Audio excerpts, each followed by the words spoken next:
σας. Σήμερα θα κάνουμε ένα βίντεο. Ένα αστείο. Θα πειράξω λίγο το αγόρι μου με μουστάρδα και ένα καλαμάκι. Αυτή τη στιγμή κοιμάται. Αλλά δούμε να ξυπνήσει. Ναι, γιατί δεν ξυπνάει. Πάμε. Ησυχία. Άντε να δούμε.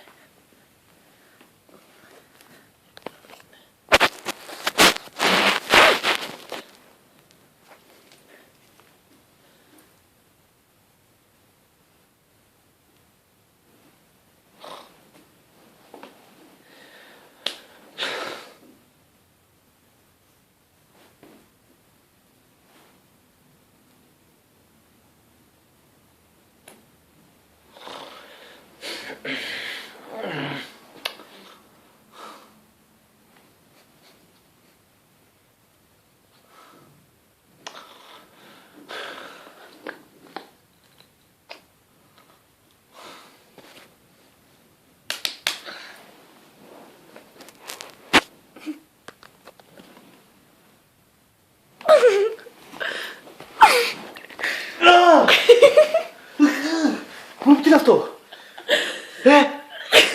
Τι είναι αυτό?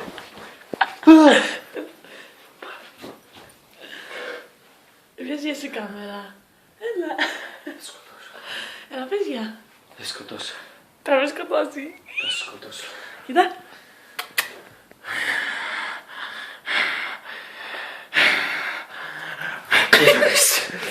Πέθανες. Στο χρωστάω. Δεν μου το χρωστάς, όχι. Το χρωστάω. Έλα, πες ένα γεια στην Το κάμερα. χρωστάω. Πες ένα γεια. Βασικά δεν λέμε γεια.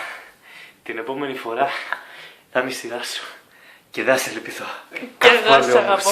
Είδατε πόσο με αγαπάει. Θα τα πούμε στο επόμενο βίντεο. Βασίλης. Κυριακή, Βασίλης, θα τα πούμε στο επόμενο βίντεο. Γεια σας, παιδάκια.